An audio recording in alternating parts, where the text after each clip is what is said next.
What's going on, everyone? This is Badass Revere, and today I'll be taking a look at the Marvel Legends Infinite Series Odin Wave Scarlet Witch. Pretty nice figure. I actually like this figure quite a bit. I don't have the original Toy Biz version, which is nice because now I don't have a worthless figure to kind of put away in storage or anything like that. So, yeah, really happy to finally get this figure. I know a lot of people really want a movie version of her, but I don't know, I mean, like, with her coming out right now, this figure, having another one so soon would be kind of, I don't know, just kind of a waste of a figure in a lineup, although we are getting a lot of movie characters, which I guess for people that want to collect the movie figures, I can understand that you want Quicksilver and Scarlet Witch, but I'm sure at some point we'll get them, but who really knows. With everything going on at Hasbro, everything's a little bit scattered around. I don't know why they chose to do things the way they did with their movie figures, but I think at some point we might see one pop up. But for now, we got this one, and I think it's pretty good.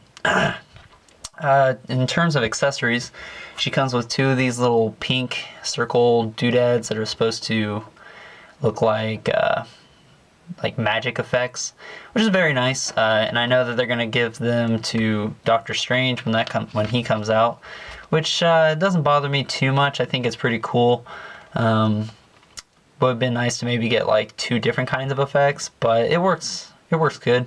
And what you do is you just kind of pop the hand off, and then you put this over her wrist, and then you can pop it on, and then it looks like she's using it.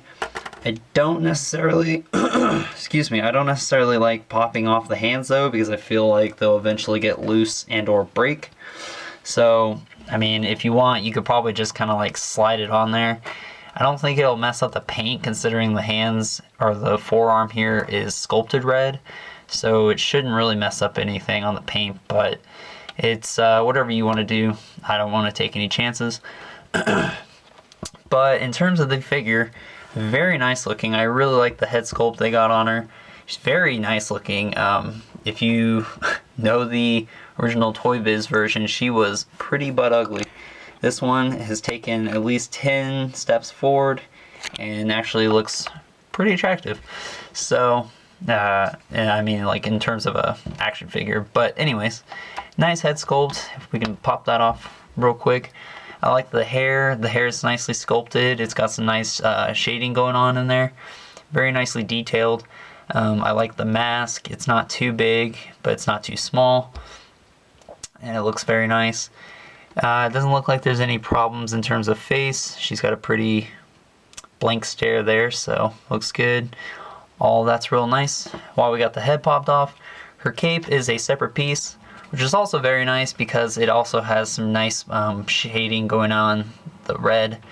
Very nice looking, and this is her without the cape on, which, as you can see, she's got pretty positive molded probably in all the skin tone here, and then painted on extra details. But that goes over her neck there, which stays in place nicely. The only problem I have is that on this shoulder it's not far enough back, and it kind of limits the articulation on this side of her, on this side.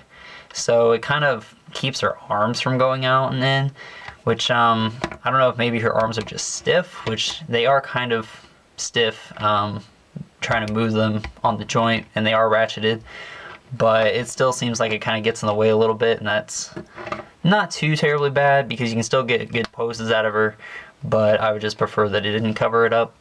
But that's just a very minor complaint.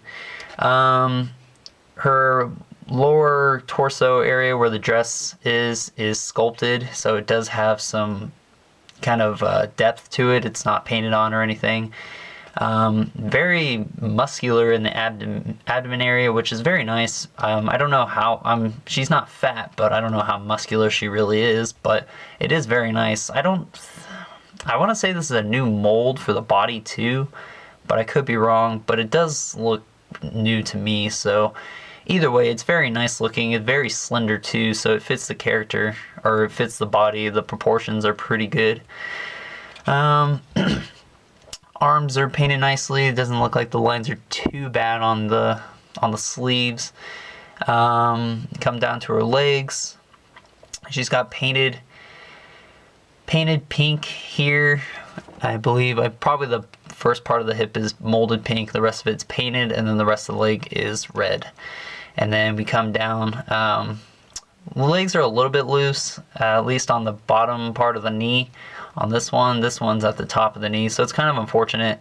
And what also kind of sucks is that she's wearing high heels, which makes it a little bit difficult to pose her. So, you know, I guess like if you can get her in the right pose, well, if you kind of get her in a crouched pose, you can have her kind of lean against her cape and it'll work. Or if you put her on a flight stand, which I'm sure a lot of people probably would do since she can fly, I'd probably recommend doing that because she's not going to stand very easily. But if you can get her just right, I mean, if you can mingle with it, I can get her to stand, but it's kind of annoying. And I really wish they hadn't used high heels. But that's about it. So very nice. Not a whole lot of like shading on the body either. So it's kind of just a flat red, mostly molded and painted plastic. But in terms of articulation, the head really can't move as normal for female figures because of their hair. Her cape also gets in the way a lot. The arms can go forward and back, in and out. No bicep swivel, but she does have a single joint in the elbow, which gets to 90 degrees, as well as rotation there. She's got a hinge in the wrist as well as a rotation, so that can go in and out. Ab crunch, she doesn't have one, but she does have this upper torso movement, which gets really good range of motion. So it's almost kind of like a ball peg, I would say, if that's what you want to call it. But good range of motion there, nothing to complain about. So really good. Legs can go forward and a little bit back. They go in and out. Rotates at the upper part of the thigh. Double jointed knees, a hinge in the foot, and the ankle rocker or ankle pivot, which isn't really effective for this figure because high heels aren't very good for that. But overall, very nice figure. I'm really happy to finally have this this figure along with the rest of the wave. I don't know what else to say. It's a very nice figure. If you can find her, I would definitely check it out. Surprisingly, Amazon has a very good stock of these a lot of the time, so that's where I got all these figures. If you just kind of like watch Amazon, you should be able to find her pretty easily. I don't want to say it's super easy because I know there's been times where I got them in the cart and then like 2 seconds later she sold out. So just be patient because sometimes she does stay up for like quite a while, but I would try to jump on it as soon as you can if you can find her, or figure out when to go to Target and pick her up when they put a new shelf out. So if you go like Mondays, Wednesdays, Fridays, and I don't know if it's either Saturday or Sunday, but Sunday I went to Target on a Sunday and they had quite a few, or they must have just put out a new case, except they had 2 Captain Marvels instead of a Scarlet Witch. So I don't know if that was just how it worked out or what happened. But anyways, that's it, guys. She also comes with the head, the cape, and I think it was just the head and cape. Oh, and the staff of Odin, if you guys wanted to know that. So I know I don't ever say that, but that's what she came with. Anyways, hope you guys enjoyed. Stay tuned for more figures out of this wave and upcoming figures as well. Please subscribe and comment if you like. Thanks for watching, guys.